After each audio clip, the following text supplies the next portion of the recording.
তোমাদের ক্লাসে দিয়ে দিতে পারি, ইয়েতে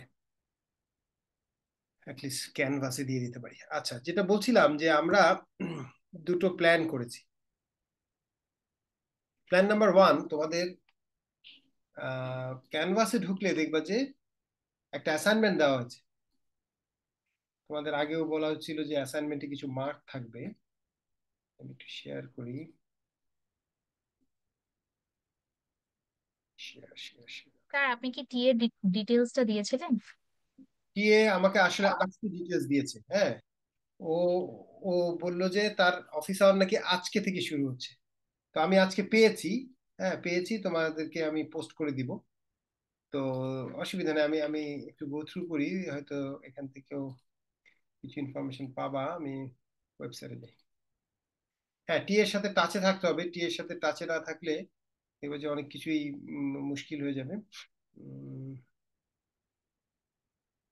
প্রথমে আমরা জিমেলে যাই।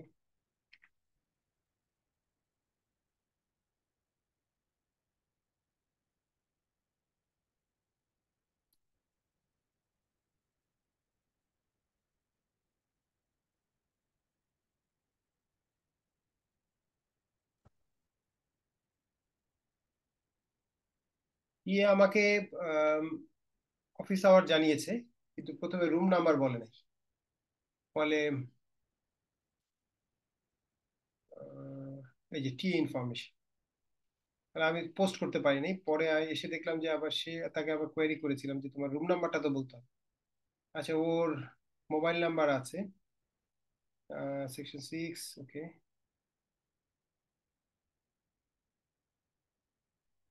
আচ্ছা, তারপরে সে আমাকে বললো মার্চ 1 ফর প্রক্টরিং। ও, মার্চ 1-এর বিষয়টা আসছি। My office hour started today and my office hours are from 9 AM to 11 AM on RA। আজকে শুরু হয়েছে, তার মানে আজকেরটা শেষ। শনিবারে তো ক্লাসই নাই, তাহলে আসলে সামনের সপ্তাহ থেকে শুরু হবে। তাহলে 9 AM থেকে 11 AM। দাঁড়াও, এখনই ঠিক করে ফেলি। NSU canvas.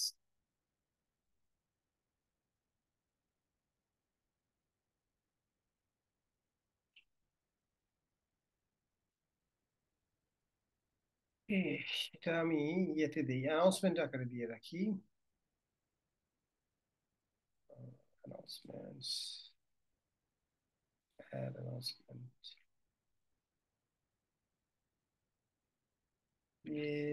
Office hours.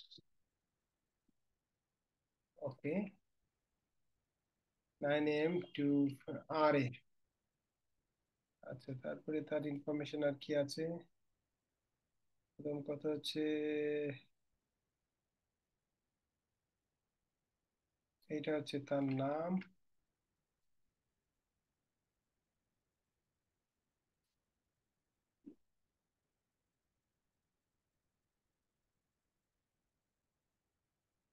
আর 2 নাম্বার হচ্ছে তার mobile number.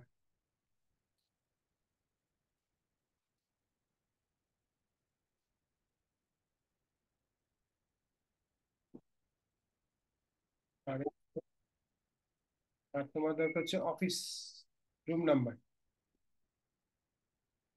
SAC 944D।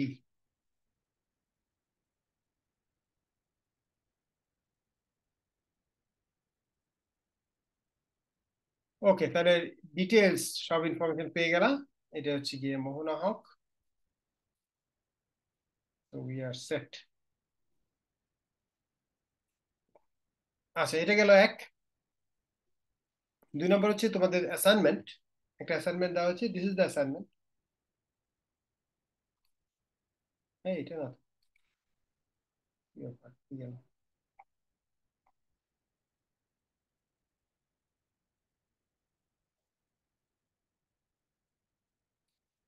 Assignment না দিলাম, এটা কি অন্য কিছু দিয়ে দিছি নাকি?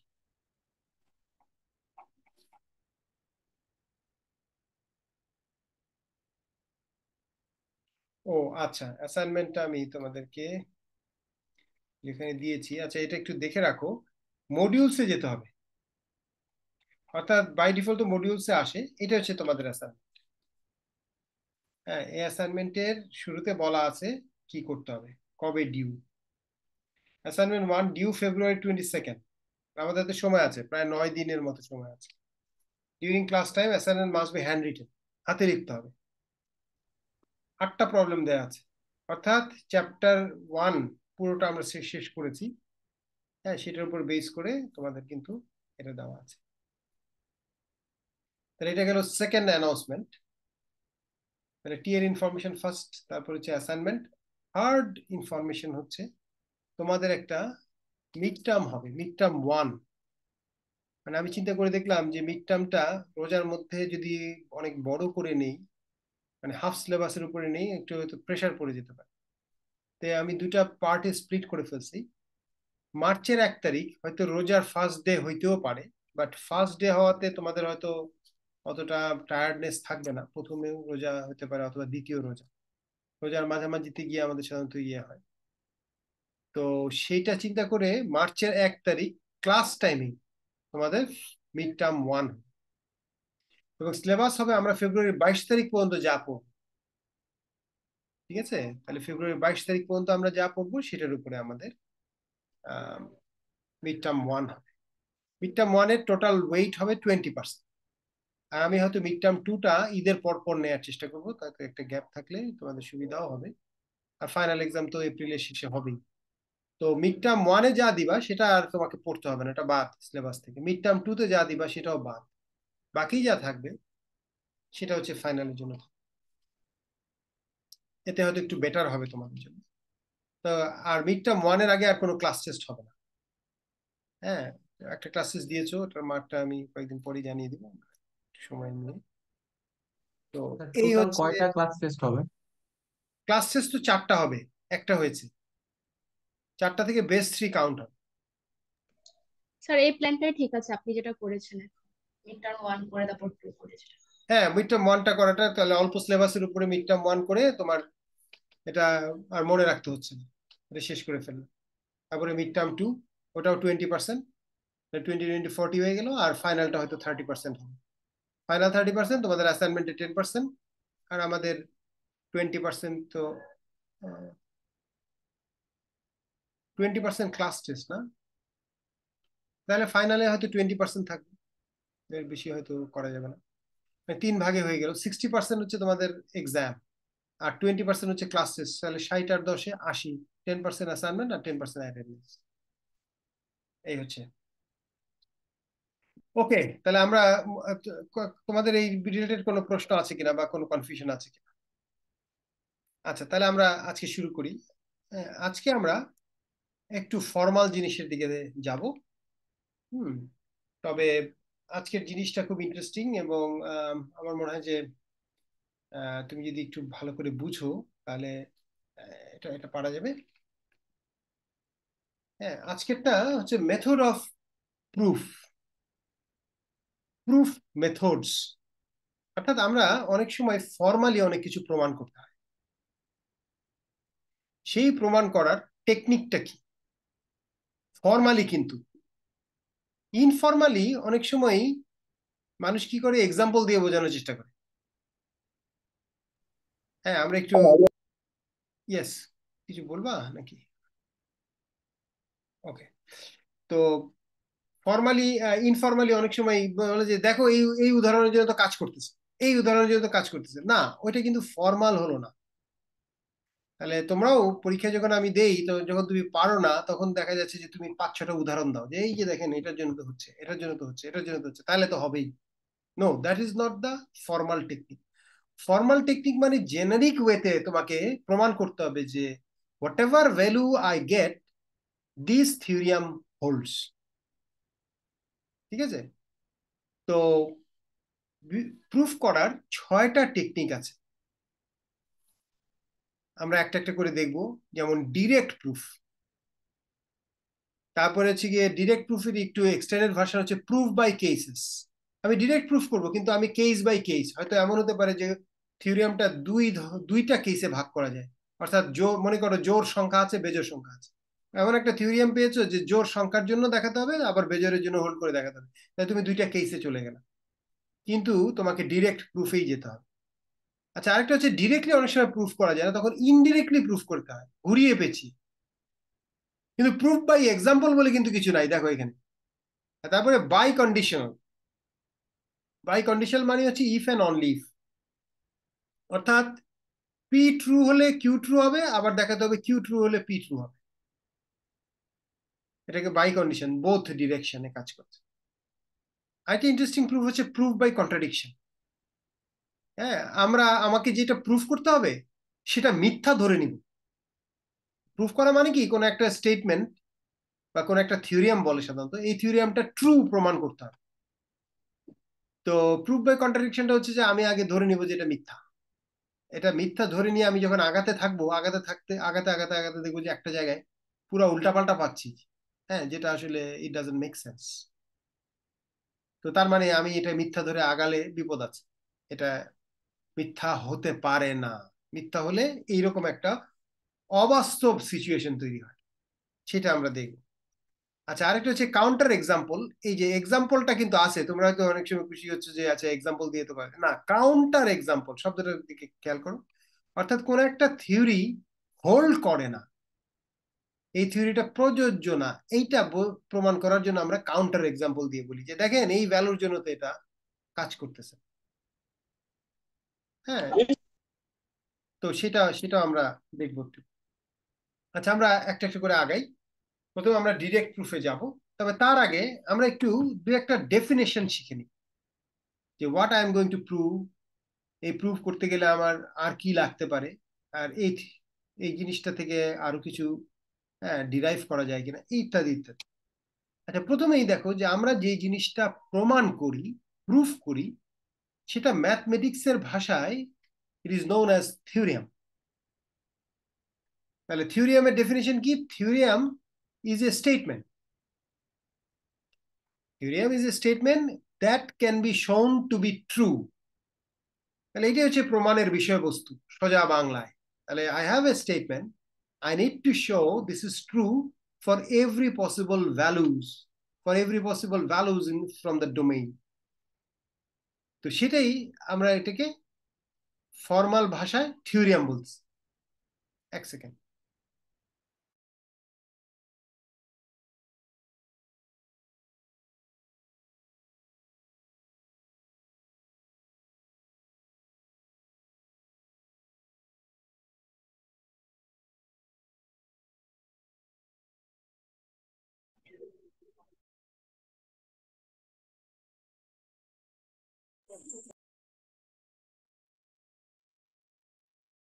ওকে, তাহলে এটা হচ্ছে গিয়ে থিওরিয়াম। থিওরিয়ামটাই হচ্ছে সেই জিনিস যেটা আমরা আসলে প্রমাণ করব। আচ্ছা, থিওরিয়াম প্রমাণ করতে অনেক সময় হয় কি, ছোট ছোট দুটা ছোট ছোট কিছু থিওরিয়ামের সাহায্য নিতে হয়। অর্থাৎ আমরা ছোট ছোট থিওরিয়াম আগে প্রমাণ করবো, সেখান থেকে বড় থিওরিয়ামটা। এরকম হতে পারে অনেক বড় থিওরিয়াম। কম্পিউটার সায়েন্সে দেখবা যে যত তুমি সিনিয়র হবা, থার্ড ইয়ারে যাবা, ফোর্থ ইয়ারে যাবা, তত দেখবা যে তুমি বড় বড় থিওরিয়াম আসতেছে। কিন্তু বড় থিওরিয়াম প্রমাণ করতে আমাদের অনেক সময় ছোট ছোট থিওরিয়ামের সাহায্য নিতে হয়, আর এই ছোট ছোট থিওরিয়াম গুলোর ট্রু প্রমাণ করে নিতে হয়। তো এইরকম ছোট থিওরিয়ামকে বলা হয় লেমা। তাহলে lemma is a simple theorem used as an intermediate result in the proof of another theorem. Usually the other theorem is more complex in a sense. সেই জন্য আর কি আমরা বলছি যে ওইটারই, যেহেতু কমপ্লেক্স, তার মানে ওইটা প্রমাণ করতে গেলে আমার ছোট ছোট এই দুই তিনটে জিনিস প্রমাণ করতে। তাহলে এটাকে বলে লেমা। তাহলে লেমা হচ্ছে সহজ কিছু থিওরিয়াম যেটা প্রমাণ করা সোজা, এগুলোকে মানে থিওরিয়ামের একটা স্মল থিওরিয়াম গুলো এই ক্যাটাগরিতে। আচ্ছা, এরপরে আরেকটা ডেফিনেশন আমরা একটু জানবো, করোলারি। বাংলায় অনুসিদ্ধান্ত। অর্থাৎ একটা থিওরিয়াম প্রমাণ করে ফেলছো, এই থিওরিয়াম থেকে আরো ছোট ছোট জিনিস দেখাই যাচ্ছে যে এটা যদি হয় তাহলে তো এগুলো হবে। হুম। তো এটাকে এটাকে বলা হয় যে করোলারি। তাহলে করোলারি ইজ এ প্রপোজিশন, যেটা আসলে সত্য, সত্য একটা জিনিস যেটা that follows directly from a theorem that has been proved. তুমি একটা থিওরিয়াম প্রুভ করলা, সেখান থেকে ইজিলি যে জিনিসগুলো চোখে পড়তেছে, হ্যাঁ, সেটাকে আমরা বলছি করোলারি, অনুসিদ্ধান্ত। বুঝতে পারছো? ওকে, এই তিনটা জিনিস মাথায় রাখো। আমরা বেসিকলি থিওরিয়াম প্রমাণ করব, এবং থিওরিয়াম প্রমাণ করার 6টা টেকনিক আগের স্লাইডে ছিল। সেটা কি ছিল? Direct proof, proof by cases, indirect proof, by conditional, এবং এটা। তাহলে আমরা প্রথমে ডিরেক্ট প্রুফ এই টেকনিকটা শিখবো এবং এটা দিয়ে কিছু জিনিস প্রমাণ করার চেষ্টা করবো। So let's start. ও আচ্ছা, আরেকটা জিনিস, আরেকটা ডেফিনেশন বাদ করছে, conjecture. This is very favourite. Conjecture হচ্ছে এমন একটা জিনিস যেটা বোঝা যাচ্ছে যে সব ভ্যালুর জন্য হচ্ছে, কিন্তু প্রমাণ করা যাচ্ছে না। আবার এটা যে মিথ্যা, সেটাও প্রমাণ করা যাচ্ছে। তো a conjecture is a statement whose truth value is unknown. এটা যখন প্রমাণ করা যাবে তখন এটা থিওরিয়ামে কনভার্ট হবে। হ্যাঁ, করোলারি কনজেকচার, কনজেকচার হচ্ছে সেরকম জিনিস, অর্থাৎ মানুষ বুঝতেছে যে এটা এটা এটা সত্যি হবে বিভিন্ন ভ্যালু বসিয়ে বসিয়ে, কিন্তু প্রমাণ করতে পারতেছে না। আবার এটা যে মিথ্যা সেটাও প্রমাণ করতে পারতেছে না, কোনো দিকেই টানা যাচ্ছে না। তো ট্রুথ ভ্যালু ইজ আননোন। তো সেটা যদি প্রমাণ করা যায় তাহলে তো সত্যি হয়ে গেল, এবং তখন থিওরিয়াম। তাহলে থিওরিয়াম কিন্তু সবসময় সত্যি, এটা প্রমাণ করতে হবে। এটা হচ্ছে মূল বিষয়। তো তোমাকে একটা, হ্যাঁ, থিওরিয়াম দিলো, বললো যে এটা প্রমাণ করো, মানে কি? তুমি প্রমাণ করতে হবে যে এটা সত্যি, এটা হোল্ড করে। এটা মিথ্যা প্রমাণ করার কিন্তু কিছু না। আচ্ছা, আমরা দুটো ডেফিনেশন একটু দেখি। তোমরা হয়তো ইন্টারমিডিয়েট এই ম্যাথ করেছো। সেটা হচ্ছে যে, খেয়াল করে দেখো যে পৃথিবীতে যত জোড় সংখ্যা আছে, জোড় সংখ্যাকে কিন্তু আমরা এই রকম আকারে লিখতে পারবো। মনে করো জোড় সংখ্যাটা n, তাহলে জোড় সংখ্যা কিন্তু 2 দ্বারা বিভাজ্য। তাহলে যে কোনো জোড় সংখ্যা অবশ্যই যেটা দিয়ে বিভাজ্য, অর্থাৎ 2 দ্বারা বিভাজ্য, তার মানে আমি সংখ্যাটাকে যদি 2 দিয়ে ভাগ করি তাহলে তো একটা কিছু পাবো, সেটা কিন্তু একটা পূর্ণ সংখ্যা হবে। তার মানে ওই পূর্ণ সংখ্যাটাকে আবার 2 দিয়ে গুণ করলে কিন্তু এই সংখ্যাটাকে পাওয়া যায়। সো টেকনিক্যালি পৃথিবীর যত জোড় সংখ্যা আছে, যেহেতু জোড় সংখ্যা মানে 2 এর মাল্টিপল, তার মানে সেগুলো এই ফরম্যাটে আছে, n equal to twice x, এই ফরম্যাটে আছে। এখানে সবসময় এক্স লিখতে হবে এমন কোনো কথা নেই, তুমি লিখতে পারো n equal to twice m, সেটাও হবে। n equal to twice y. Main হচ্ছে যে কারো না কারো দ্বিগুণ সে। তাহলে জোর একটা পৃথিবীর কোন একটা জোড় সংখ্যা অবশ্যই কোনো না কোনো সংখ্যার দ্বিগুণ হবে। যেমন দেখো, তোমাকে বললো 6 জোড় সংখ্যা, তাহলে 6 3-এর দ্বিগুণ। তোমাকে বললো 100, 50-এর দ্বিগুণ, 40, 20-এর দ্বিগুণ। তার মানে প্রতিটা জোড় সংখ্যা কারো না কারো দ্বিগুণ হবেই, এটা তুমি আটকাতে পারো না। তাহলে এই ফরম্যাটে আছে। তাহলে বেজোড় সংখ্যাগুলো কি হবে? বেজোড় সংখ্যা কিন্তু 2 এর গুণিতক না, 2 এর মাল্টিপল না, কিন্তু 2 দিয়ে ভাগ করলে ভাগশেষ 1 পাওয়া যায়। তো সেই জন্য তোমাকে যদি বলে বেজোড় সংখ্যা, তাহলে তুমি বেজোড় সংখ্যা এই ফরম্যাটে আছে এটা ধরে নিতে পারবে, টোয়াইস এক্স প্লাস 1। অথবা তুমি যদি বলো টোয়াইস এম প্লাস 1, তাও হবে টোয়াইস ওয়াই প্লাস 1, এই আকারে আছে। তাহলে এক্স্যাক্টলি দ্বিগুণ হবে না, দ্বিগুণ হওয়া, কারো না কারো দ্বিগুণ করার পরে 1 যোগ করতে হবে, তাহলে ওকে পাওয়া যাবে। যেমন আমরা একটা উদাহরণ দিয়েছি, দেখো n এর মান যদি 3 হয়, তাহলে কাকে দ্বিগুণ করবো? আমি 1 কে দ্বিগুণ করব, 2 ইন্টু 1, তার সাথে আমার দ্বিগুণ করার পরে 1 যোগ করতে হবে। তারপর মনে করো 5, 5 বের করতে গেলে আমি কি করব? 2 কে দ্বিগুণ করব। এই দেখো 2, এই 2 কে দ্বিগুণ করব, করে 1 যোগ করব, তাহলে ওকে পাওয়া যাবে। তাহলে বেজোড় সংখ্যাগুলো এই ফরম্যাটে আছে। তাহলে আমরা একটু সামারি করি। এটা হচ্ছে কি টেক হোম মেসেজ। সেটা হচ্ছে পৃথিবীর সমস্ত জোড় সংখ্যা এই ফরম্যাটে থাকে।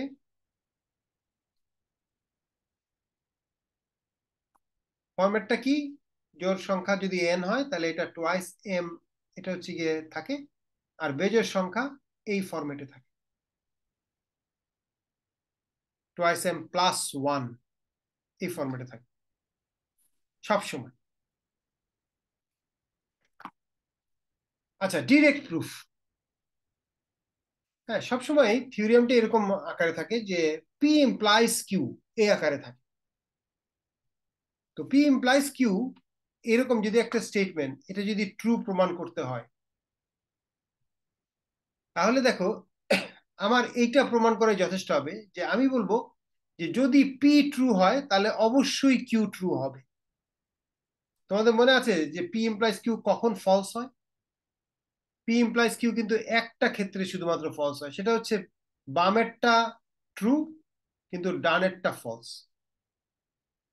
এই ক্ষেত্রে গোটা জিনিসটা ফলস। কেন? কারণ আমি বলছি পি ইমপ্লাইজ কিউ, অর্থাৎ পিউ ঘটলে কিউ ঘটবেই। কিন্তু আমি ঘটানোর সময় আমি বলতেছি এটা ঘটছে, কিন্তু এটা তো ঘটে নাই, তাহলে এটা মিথ্যা কথা হয়ে গেল, আমি আমার প্রমিস রক্ষা করলাম।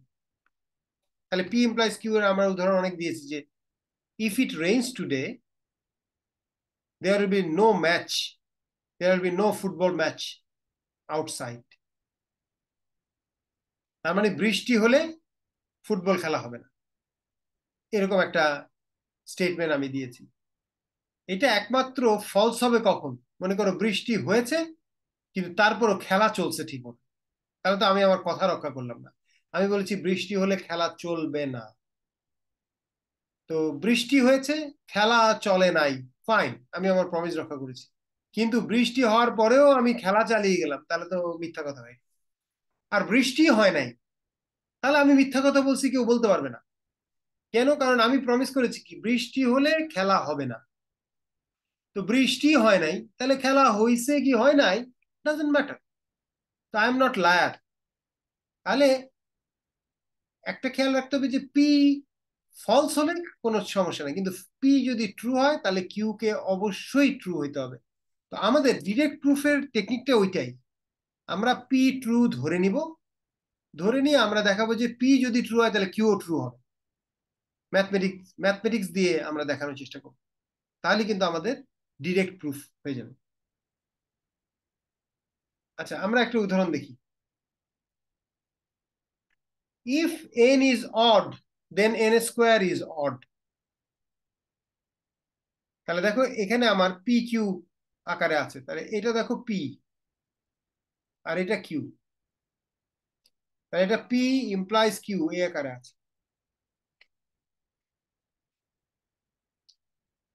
তাহলে এই স্টেটমেন্টটা আমাকে প্রমাণ করতে হবে পি ইমপ্লাইজ কিউ। তার মানে পি ট্রু হলে কিউ ট্রু হতেই হবে। তাহলে আমি কি করব? পি ট্রু ধরে নিয়ে আমি দেখাবো যে পি যদি ট্রু হয় কিউ ট্রু। আচ্ছা, আমরা আগাই। তাহলে পি ট্রু ধরে নিয়ে আমরা এই জায়গাটা কিউ ট্রু নাকি ফলস এটা বের করার চেষ্টা করছি। যদি আমি দেখাতে পারি যে পি ট্রু হলে কিউ ট্রুই হয়, I am done, I am fine. কিন্তু আমি যদি এরকম পি ট্রু হওয়ার পরে কিউ ফলস হয়ে যাচ্ছে তাহলে মুশকিল। আচ্ছা, আমরা একটু আগাই। এন হচ্ছে অড।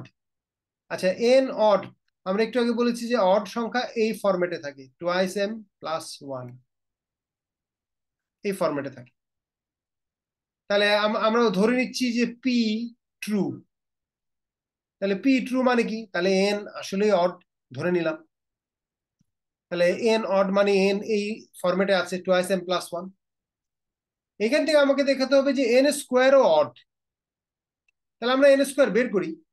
এন স্কোয়ার, তাহলে আমরা এটাকে হোল স্কোয়ার করলাম। হোল স্কোয়ার করে দেখো এটা আসতেছে 4m square plus 4m plus 1। এই যে 4m square plus 4m plus 1, এইটুকুর মধ্যে আমি 2 কমন নিতে পারি। Twice m square plus twice m plus 1, এই 1 থেকে তো আর 2 কমন নেওয়া যাচ্ছে। তাহলে আমাদের এইটা এইরকম ফরম্যাটে আছে।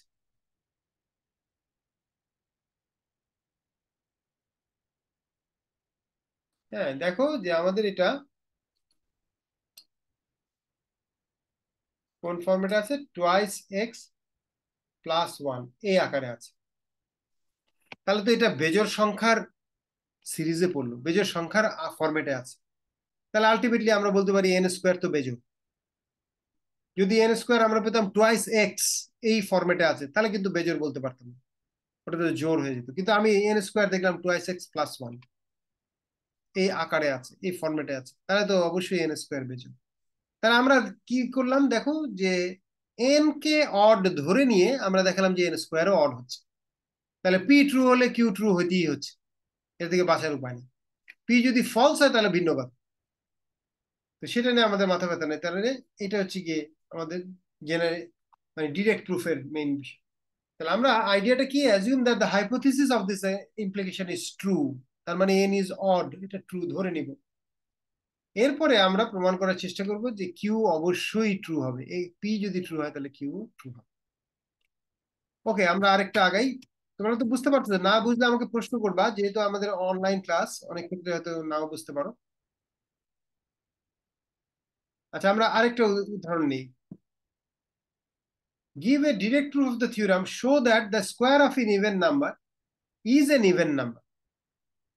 তাহলে আগেরটার কাছাকাছি, কিন্তু এখন বলতেছে যে আমি যদি একটা ইভেন নাম্বারের স্কোয়ার নেই, তাহলে সেই স্কোয়ারটা একটা ইভেন নাম্বার। তাহলে দেখো, আমরা কিন্তু এটা এরকম লিখতে পারি, if n is even, then n square is even। এটা হচ্ছে কি আমাকে প্রমাণ করতে হবে। দেখো, show that the square of N even number is an even number, অর্থাৎ একটা জোড় সংখ্যার বর্গ, জোড় সংখ্যার স্কোয়ার করলে যে যা পাবো আমি, সেটাও জোড় হবে, এটাই প্রমাণ করতে হবে। তাহলে একটা জোড় সংখ্যা নিলাম, নিয়ে এটাকে স্কোয়ার করলাম, স্কোয়ার করলে যে সংখ্যাটা পাবো সেটাও একটা জোড় সংখ্যা হবে। যেমন আমরা একটু উদাহরণ দিয়ে দেখি, মনে করো এন এর মান 2, তাহলে এটা স্কোয়ার করলে 4, 2 স্কোয়ার তো 4 হয়, তাহলে 4 কিন্তু জোড় সংখ্যা, 2 জোড় ছিল, 4ও জোড় হয়ে গেল। আমরা নিলাম 4, তাহলে এটা স্কোয়ার করলে 16, তাহলে এটাও তো জোড় সংখ্যা, তাহলে স্কোয়ার করলে আমি জোড় সংখ্যা পাচ্ছি। ওকে, তাহলে আমরা মোটামুটি বুঝলাম যে আমাকে কি প্রমাণ করতে হবে, যে এই জিনিসটা প্রমাণ করতে হবে যে এন যদি জোড় হয় তাহলে এন স্কোয়ারও জোড় হবে, এন স্কোয়ার ইজ ইভেন।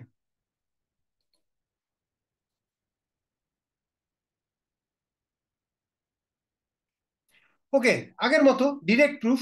তাহলে আমি এটা ট্রু ধরে নিব আর এইটা ট্রু প্রমাণ করব।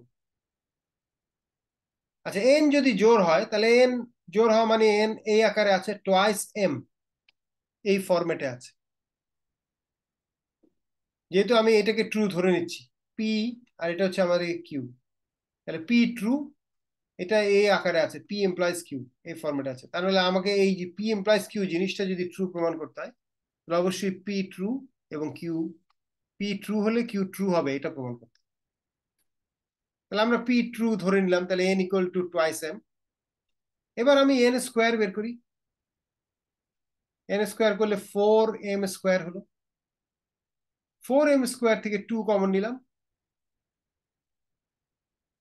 তাহলে দেখো এই যে এইটুকু, এটাকে আমি কিন্তু এক্স ধরতে পারি, মানে এটা কিন্তু পূর্ণ সংখ্যা, টোয়াইস এম স্কোয়ার, এম যেহেতু পূর্ণ সংখ্যা, এম স্কোয়ারও পূর্ণ সংখ্যা, তার সাথে 2 গুণ করলে আবার পূর্ণ সংখ্যা।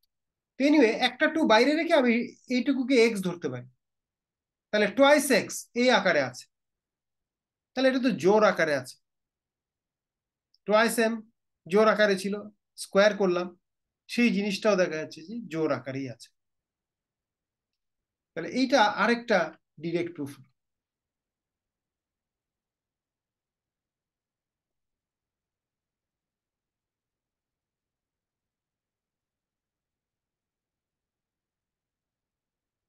আচ্ছা, তোমাদেরকে একটু করার সুযোগ দেই, এটা একটু চিন্তা করো, আমরা ইন্টারাক্টিভলি আগাই, 1 মিনিট সময় দেই। দেখো, এবার আমাকে এই এক্সাম্পলটা প্রমাণ করতে বসে।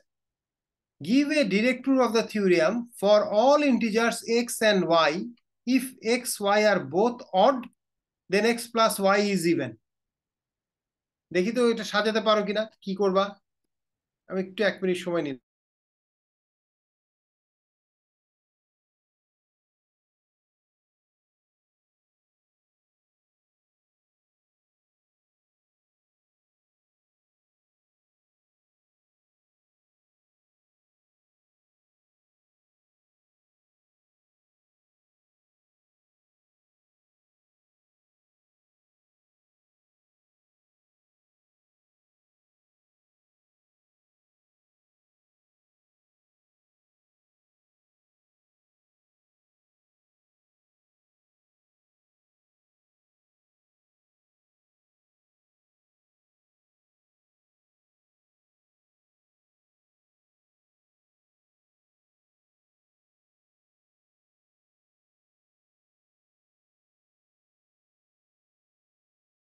ডান।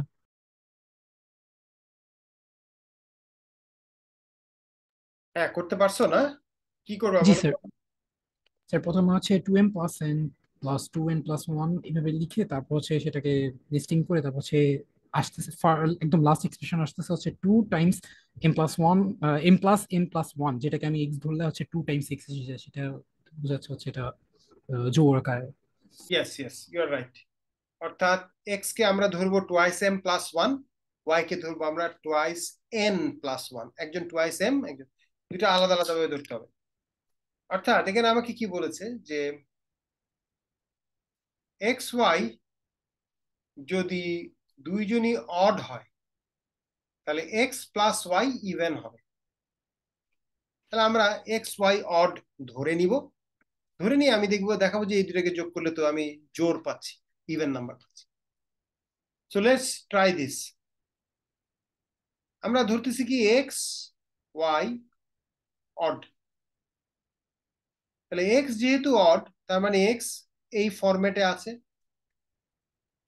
ওয়াইও যেহেতু অড তাহলে ওয়াইও এই ফরম্যাটে আছে। পৃথিবীর সমস্ত জোড় সংখ্যা টুয়াইস এম প্লাস ওয়ান এই আকারে থাকে। আচ্ছা, দুইটাই কিন্তু এম দিয়ে লিখলাম না আমরা, দুইটা এম দিয়ে লিখলে তো দুইজনই এক্স ওয়াই সমান হয়ে যাবে, এমন কথা তো বলে না। এক্স ওয়াই যে কোনো অড, এক্স ওয়াই ডিফারেন্টও হইতে পারে। তাহলে তুমি যদি দুইটাই এম দিয়ে লেখো তাহলে তো প্রমাণটা ভুল হয়ে যাবে। তার মানে তুমি বলতেছো যে এক্স আর ওয়াই যদি সমান হয় এবং অড হয় তখন হবে, আর নাহলে হবে না। সেটা তো বলে নাই, আমাদের শুধু বলেছে এক্স একটা বেজোড় সংখ্যা, ওয়াইও একটা বেজোড় সংখ্যা, এই অবস্থায় যোগ করলে আমি জোড় সংখ্যা পাবো, আমি বেজোড় আর পাবো না। এটা প্রমাণ করতে হবে। তো দুজন ডিফারেন্ট বেজোড় সংখ্যা ধরতে হবে। হ্যাঁ, বোঝা গেল? কেউ যদি বলো যে y equal to twice M plus one, এখানে কিন্তু 10-এ 5 নাই, দুইজনকেই কিন্তু টুয়াইস এম প্লাস ওয়ান বলা যাবে না, তাহলে তো একই সংখ্যা হয়ে গেল। এটা তো বলে না যে এক্স ওয়াই একই হইতে হবে। তাহলে আমরা দুইটা ডিফারেন্ট ধরার জন্য twice M plus one, twice N plus one, একজনকে এম দিয়ে একজনকে এন দিয়ে লিখলাম। এই অবস্থা আমরা এক্স প্লাস ওয়াই বের করতেছি। তাহলে এক্স প্লাস ওয়াই বের করলে twice M plus one, x এর মান বসালাম, ওয়াই এর মান বসাও, টুয়াইস এন প্লাস ওয়ান। তাহলে এখান থেকে আমাদের আসতেছে twice M plus twice N plus two, এই ওয়ান আর এই ওয়ান মিলে টু হয়ে গেল। তাহলে এখন দেখো এই পুরো অংশটা থেকে 2 কমন নেওয়া যায়। তাহলে এইটা এই ফরম্যাটে আছে, টুয়াইস জেড, অর্থাৎ কোন একটা কিছুর দ্বিগুণ এই আকারে আছে। আর আমরা জানি পৃথিবীর সমস্ত জোড় সংখ্যাগুলো এই কোন একটা কিছুর দ্বিগুণই হয়। তাহলে তো এটা প্রুফ হয়ে গেল যে দুটাকে যোগ করলে আমি জোড় সংখ্যাই পাচ্ছি, এখানে আর বেজোড় সংখ্যা পাওয়ার সুযোগ নেই। এক্স ওয়াই যদিও তারা নিজেরা বেজোড়, দুটাকে যোগ করে আমরা জোড় পেয়েছি।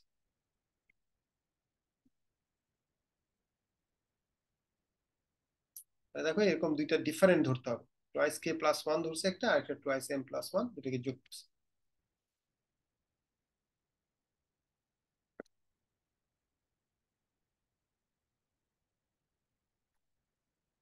সর্বশেষ ডিরেক্ট প্রুফে আমরা আর বেশি সময় ব্যয় করব না, কাছাকাছি একটা প্রবলেম। এখন বলছে এক্স ওয়াই দুইজনই অড, তাহলে এক্স ইন্টু ওয়াই, এক্স এর সাথে ওয়াই গুণ করলে অড হবে। তাহলে চটচট করে আমরা করে ফেলতে পারবো, এক্স ওয়াই অড, তাহলে এক্স এইরকম আকারে আছে, ওয়াই অড, তাহলে ওয়াই এরকম আকারে আছে। এখন বলতেছে এক্স ওয়াই বের করতে হবে এবং এক্স ওয়াই অড হবে, তাহলে আমরা এক্স কে ওয়াই দিয়ে গুণ করি।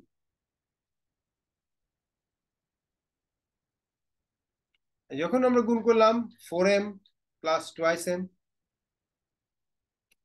4mn প্লাস টুয়াইস এম আর plus twice N plus one.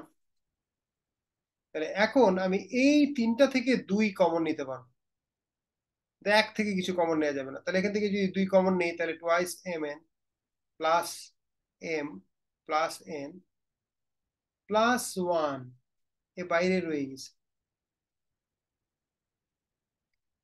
তাহলে আলটিমেটলি আমার এটা এইরকম ফরম্যাটে আছে, দেখো খেয়াল করে যে টুয়াইস এক্স প্লাস, এক্স তো না, twice Z, twice Z plus one এই আকারে আছে।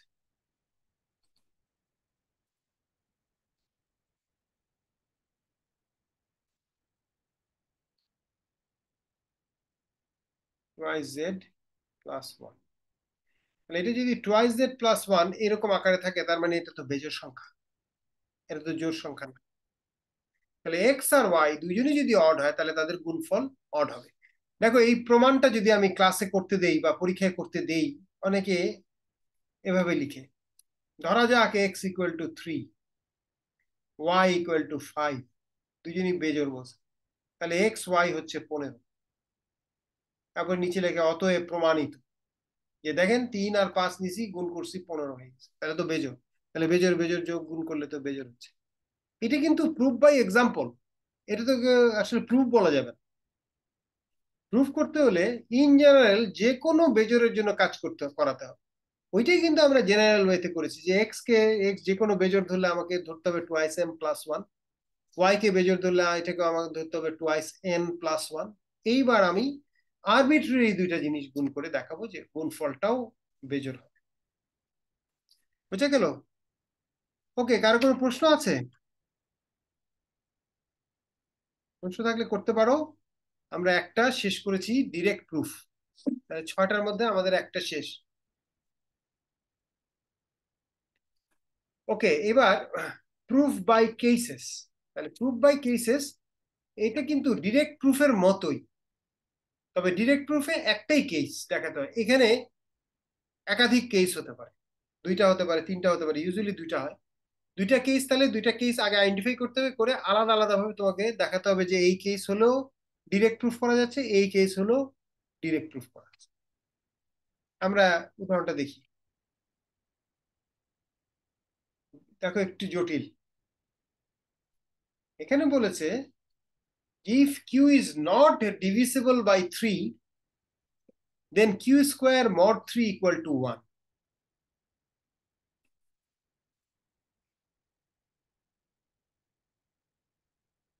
অর্থাৎ বলতেছে একটা সংখ্যা q, এটা 3 দিয়ে ভাগ না গেলে আমি q স্কোয়ার করলে যেটা পাবো সেটাও 3 দিয়ে ভাগ যাবে না, বাট একটা ইন্টারেস্টিং ব্যাপার হচ্ছে সেটাকে 3 দিয়ে ভাগ করলে ভাগশেষ 1 পাওয়া যাবে।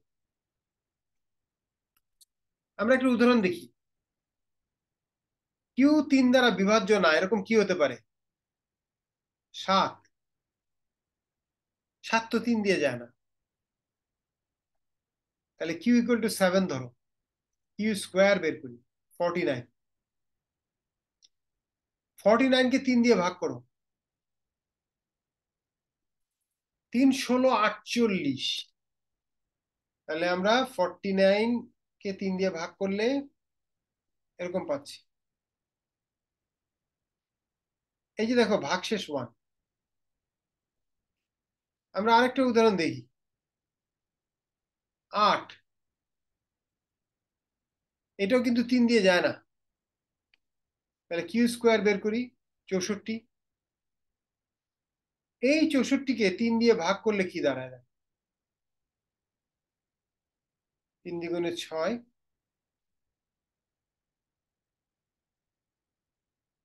আবারও দেখো ভাগশেষ 1,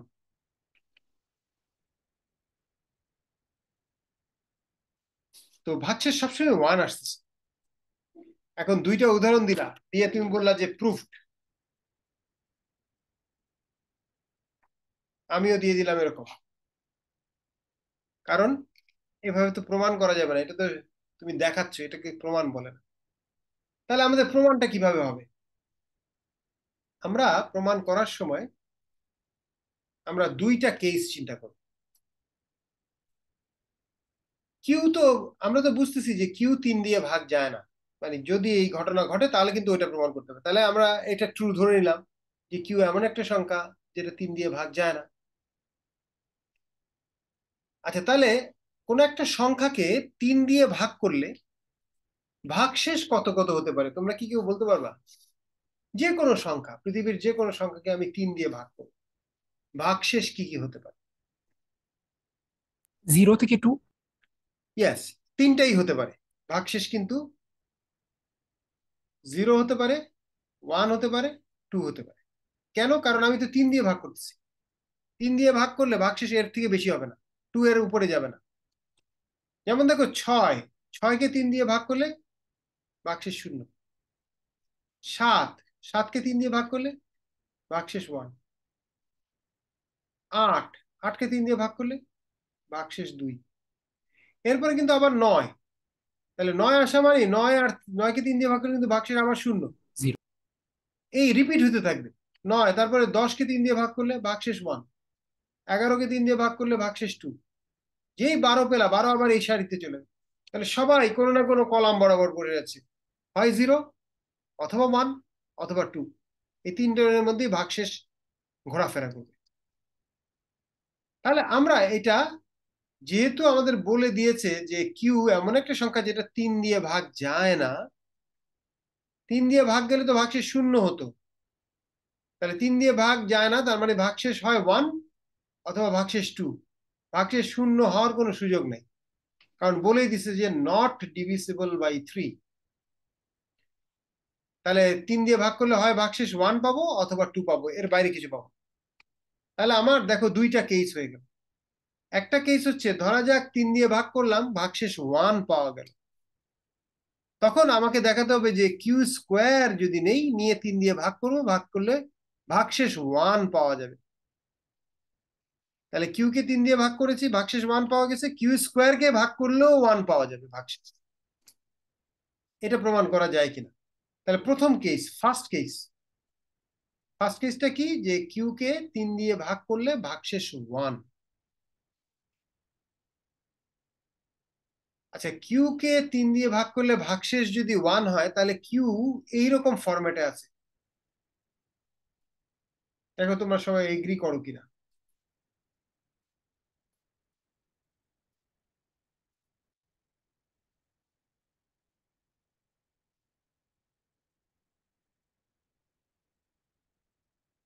3m + 1 এই আকারে আছে। কেন এই আকারে লিখলাম? কারণ কিউ কে 3 দিয়ে ভাগ করলে ভাগশেষ 1। তাহলে এইটাকে 3 দিয়ে ভাগ করলে এটা তো ভাগ যায়, এখান থেকে কোনো ভাগশেষ আসবে না। এইটাকে যখন ভাগ করব, এই যে +1, এইটা কিন্তু আর 3 দিয়ে ভাগ যাবে না, এইটাই ভাগশেষে চলে যাবে। তাহলে থ্রাইসেম অংশটা, হ্যাঁ কিউ এর প্রথম অংশটা, এটা কিন্তু 3 দিয়ে ভাগ যায়, ফলে ও কিন্তু আর কোনো কিছু করতে পারতেছে না। কিন্তু পরের যে অংশটা 1, সেটা তো আর 3 দিয়ে ভাগ যাবে না, এই ভাগশেষ 1 থেকে যাবে। তাহলে কিউ থ্রাইসেম +1 এই আকারে আছে, মানে কোন একটা সংখ্যাকে 3 দিয়ে ভাগ করলে যদি ভাগশেষ 1 হয়, তাহলে এটা অবশ্যই এ আকারে আছে। দেখো থ্রাইসেম +1, 3 দিয়ে ভাগ করলে ভাগশেষ 1, এরকম কি সংখ্যা আছে? 7। তাহলে 7 কিন্তু এই আকারে আছে, থ্রাইসেম +1। তার মানে 3 × 2 + 1 এই আকারে আছে। দেখো 3 × 6, 6 আর 1 7। তাহলে আমরা যেটা বুঝলাম যে কিউ যদি 3 দিয়ে ভাগ না যায়, কিন্তু ভাগশেষ 1 হয়, তাহলে অবশ্যই কিউ এই আকারে আছে, থ্রাইসেম +1। আর ভাগশেষ যদি 2 হইতো, তখন আমরা কি বলতাম? দেখো তখন আমরা বলতাম যে কিউ এই ফরম্যাটে আছে। একটু পরে ওটাতেও যাবো আমরা। Q equal to thrice n + 2, এটার জন্য। তাহলে ভাগশেষ যদি 1 হয়, তাহলে এটা এই আকারে আছে। আর ভাগশেষ যদি 2 হয়, তাহলে এই আকারে আছে। কেন? কারণ সামনের অংশটা আবার 3 দিয়ে ভাগ যায়। 3 দিয়ে ভাগ যায়, কিন্তু 2 তো আর 3 দিয়ে ভাগ যাবে না, ফলে এই 2 ভাগশেষে চলে যাবে। তাহলে ভাগশেষ 2 পাওয়া যাবে। ওকে, তাহলে দুইটা কেস পেলাম। একটা কেস, ফার্স্ট কেস, কিউ থ্রাইসেম +1 এই ফরম্যাটে আছে। তাহলে আমরা এই কিউ স্কোয়ার করি। কিউ স্কোয়ার করলে দেখো থ্রাইসেম +1 হোল স্কোয়ার, তার মানে 9m² + 6m + 1। ও আরেকটা আছে, 9m² + 6m, না 12m।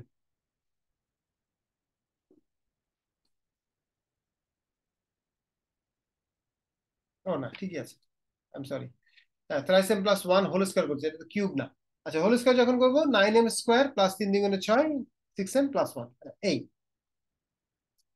আচ্ছা, এবার এই সংখ্যাটা দেখো, এই সংখ্যাটার থেকে আমি এই দুটো থেকে কিন্তু 3 কমন নিতে পারি। তাহলে এটা কি হলো 3m² plus twice m plus 1 এই আকারে আছে। তাহলে শুধুমাত্র এই দুইটা থেকে 3 কমন নিয়েছি। তাহলে দেখো এটা থ্রাইস কে প্লাস 1 এই আকারে আছে। তাহলে শুরু হয়েছিল থ্রাইস m প্লাস 1 এই আকার, এই ফরম্যাটে। স্কোয়ার করার পরেও আমি পেলাম থ্রাইস কে প্লাস 1 এই ফরম্যাটে।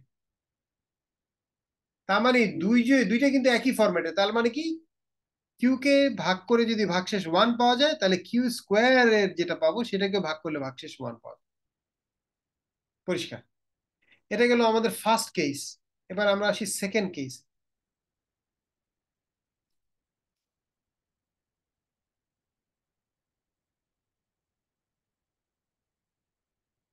সেকেন্ড কেসটা বলতেছে যে কিউ কে ভাগ করে ভাগশেষ পাওয়া গেছে 2। প্রথম কেসে ভাগশেষ 1 পাওয়া গিয়েছিল, আর দ্বিতীয় কেসে ভাগশেষ 2 পাওয়া গেছে। তাহলে এই ফরম্যাটে আছে। আচ্ছা, এই ফরম্যাটে থাকলে আমরা কিউ স্কোয়ার বের করি। কিউ স্কোয়ার মানে thrice n plus 2 whole square. তাহলে এটা হচ্ছে গিয়ে 9n² প্লাস 3 দ্বিগুণে 6, 6 দ্বিগুণে 12, 12n প্লাস 4। এই দুইটা থেকে 3 কমন নেওয়া যায়, কিন্তু এইটা থেকে তো 3 কমন নেওয়া যায় না। তাহলে আমরা একটা কাজ করি, 3 কমন নেওয়া যাবে কার থেকে? দেখো এখান থেকে 4 কে এরকম লেখা যায় 3 প্লাস 1। একটা 3 তার কাছ থেকে বের করে নিয়ে আসলাম। এইবার খেয়াল করে দেখো যে এইটুকু অংশ থেকে 3 কমন নেওয়া যায়।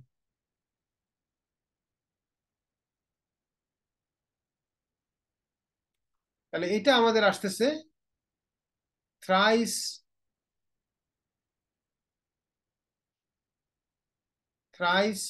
পি প্লাস 1 এই আকারে, এই ফরম্যাটে থ্রাইস পি প্লাস 1। তাহলে দেখো, যদিও আমি শুরু করেছিলাম থ্রাইস n প্লাস 2 এই ফরম্যাটে, প্লাস 2 ছিল, কিন্তু স্কোয়ার করার পরে দেখা যাচ্ছে প্লাস 1 হচ্ছে। তাহলে প্লাস 1 হওয়া মানে কি, যে আমি যদি এখন ভাগ করি ভাগশেষ 1 পাওয়া যাবে। প্লাস 2 মানে কি, আমি যদি ভাগ করি ভাগশেষ 2 পাওয়া যাবে। এই হচ্ছে মূল পার্থক্য। তাহলে আমি যেভাবেই যাই, এই কেস এবং এই কেস, দুই কেসেই কিন্তু আমরা পেলাম যে সংখ্যাটা থ্রাইস পি প্লাস 1 এই আকারে আছে। প্লাস 1 এই আকারে আছে, এটা ইম্পর্টেন্ট। তার মানে ভাগশেষ 1 পাওয়া যায়। একটু জটিল, বাট আমরা কিন্তু এটা করলাম। স্লাইডে থাকবে এটা, তোমরা স্লাইডটা দেখে নিও। আজকে স্লাইডটা আমি পাঠিয়ে দিব। এটা তাহলে কেস 2 এর এটা ইনডিরেক্ট প্রুফ। যখন তুমি একটা থিওরিয়াম ডিরেক্টলি প্রুফ করতে পারবে না, তখন তোমাকে ইনডিরেক্ট মেথডে যেতে হবে। তাহলে ইনডিরেক্ট প্রুফটা আমরা একটু দেখি কি হবে। কোন পৃথিবীতে কোন জিনিস এরকম আছে যেটা আসলে আমরা প্রমাণ করতে পারবো না, মানে সরাসরি প্রমাণ করতে পারবো না ডিরেক্টলি। দেখো, এই হচ্ছে এরকম একটা theorem. If 3n plus 2 is odd, then n is odd. 3n plus 2 বেজোড়, তাহলে n বেজোড়। দেখো, এইটা কিন্তু ডিরেক্ট প্রুফ করা যাবে না। কেন যাবে না? মনে করো এটাকে আমি পি ধরলাম, আর এটা কিউ। আমি বলছি পি ট্রু হলে কিউ ট্রু,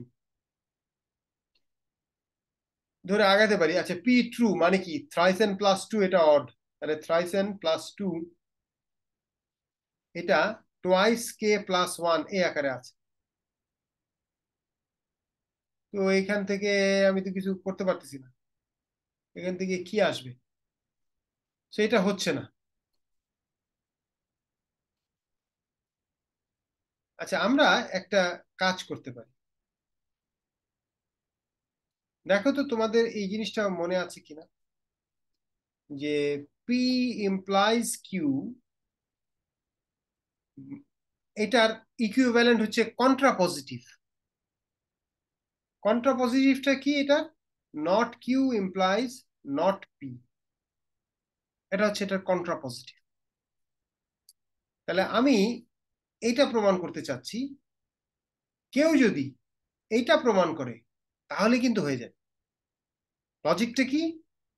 যে আমরা জানি যে কোন একটা ইমপ্লিকেশন এবং তার কন্ট্রা পজিটিভ এরা কিন্তু একজন আরেকজনের ইকুইভ্যালেন্ট, ওইটা যেই কথা এটা একই কথা।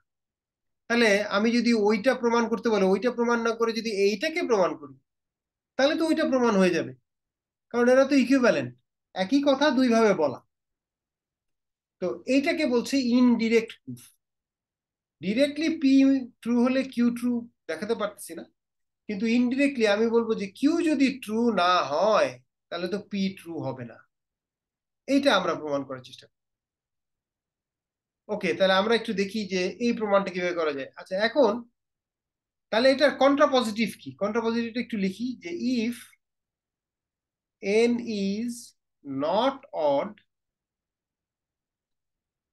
n is odd, এটাকে আমরা not odd লিখলাম, then thrice n plus 2 is, এটা not is not odd, এটা যদি not odd হয় তাহলে এটাও not odd। এটা প্রমাণ করতে পারলে কিন্তু আমার কাজ হয়েছে, এইটা কিন্তু প্রমাণ করা যাবে। তার মানে আমরা আসলে কি প্রমাণ করতে চাচ্ছি সেটা হচ্ছে যে পি যদি নট অড হয়, মানে কি, পি তো না এন, এন যদি নট অড হয় তার মানে আমরা লিখতে পারি n is even, not odd মানে তো even, if n is even then thrice n plus 2 is not odd, তার মানে ইজ ইভেন, এটা প্রমাণ করলেই হয়ে যাচ্ছে। তাহলে দেখো thrice n plus 2 অড হলে n অড হবে, এটা প্রমাণ করা ডিফিকাল্ট, কিন্তু আমি যদি এটা প্রমাণ করি যে না, n যদি নট অড হয় তাহলে thrice n plus 2 ও নট অড, তার মানে n যদি ইভেন হয় তাহলে thrice n plus 2 ও ইভেন হতে বাধ্য, এইটা প্রমাণ করবো আমরা। এই ইনডিরেক্ট প্রুফটা এখন সোজা হয়ে গেল, আমাদের লাইফ কিন্তু অনেক সোজা হয়ে গেল। স্যার আরেকবার বলবেন, আমি না বুঝিনি। ও আচ্ছা, মানে কোন জায়গাটা, এই এই এই প্রমাণের টেকনিকটা বুঝে নাই নাকি? হ্যাঁ হ্যাঁ স্যার, প্রমাণের টেকনিকটা বুঝতে পারেন। মানে আমাদেরকে এইটা প্রমাণ করতে হবে পি ইমপ্লাইজ কিউ, এটা ট্রু প্রমাণ করতে হবে। আর এর আগে তোমাদেরকে কন্ট্রা পজিটিভ শিখিয়েছিলাম, মনে আছে তোমার এটা, নাকি ওই ক্লাসটা মিস করেছিলাম, মনে না আছে? না স্যার, মনে আছে স্যার। হ্যাঁ, এটার কন্ট্রা পজিটিভ হচ্ছে এটা, not Q implies not P. তাহলে তোমাকে এবং আমরা বলেছি যে এইটা আর এটা ইকুইভ্যালেন্ট, দে আর সেম। তাহলে তোমাকে যদি এইটা প্রমাণ করতে বলে, তুমি এইটা প্রমাণ না করে তুমি যদি এইটা প্রমাণ করো তাহলেই হবে, কারণ দুইটা তো সিনোনিম। এটা প্রমাণ করতে বলছে, এটা প্রমাণ না করে আমি এখন এইটা প্রমাণ করব। কেন এটা প্রমাণ স্যার, করবো? ইয়েস, স্যার এটা কি অলওয়েজ, মানে এরকম টাইপের আসলে কি অলওয়েজ সেকেন্ডটা মানে ইকুইভ্যালেন্ট যেটা ওটা করব? মানে যখন তুমি নিয়ম হচ্ছে যে যখন তুমি ডিরেক্ট প্রুফ করতে পারবা না তখন তুমি ইনডিরেক্ট চেষ্টা করবা, ইনডিরেক্ট প্রুফ হতে পারে। এছাড়া আরো টেকনিক আছে, হ্যাঁ, হয়তো অনেক সময় দেখা যাবে ইনডিরেক্টও করা যাচ্ছে। যেমন এইটা, তুমি কি এটা বুঝতেছো যে এটা ডিরেক্টলি প্রুফ করা যাচ্ছে না? হ্যাঁ স্যার, ডিরেক্টলি তো প্রুফ হচ্ছে না। হচ্ছে না কারণ বলছে 3n plus 2 যদি অড হয় তাহলে n অড, কোনোভাবে আমরা প্রমাণ করতে পারবো না যে 3n plus 2 কে অড ধরে নাও, ধরে নিয়ে কোনোভাবেই দেখবো যে n অড আনতে পারবো না। তো সেই জন্য আমরা যেহেতু আটকে গেলাম, এখন এর কন্ট্রা পজিটিভ বের করি। কন্ট্রা পজিটিভ বের করে একটু চিন্তা করবা যে দেখি তো কন্ট্রা পজিটিভটা প্রমাণ করা যায় কিনা। যদি দেখো যে না, কন্ট্রা পজিটিভ তো সহজে প্রমাণ করা যাচ্ছে, তাহলেই হয়ে যাচ্ছে, আর কিছু লাগতেছে না, এইটাই। তো এইটার কন্ট্রা পজিটিভ এই যে আমি এখানে লিখেছি, দেখো যে এইটারই কন্ট্রা পজিটিভ হচ্ছে এটা। কেন এটা? কারণ বলছে কি পি ইমপ্লাইজ কিউ, তাহলে নট কিউ আগে আসবে। নট কিউ মানে কি, এন ইজ অড, এটা নট, তাহলে এন ইজ নট অড, তার মানে এন ইজ ইভেন, এটা সামনে আসবে, সামনে নিয়ে আসলে ইফের পরে বসায় দিলাম।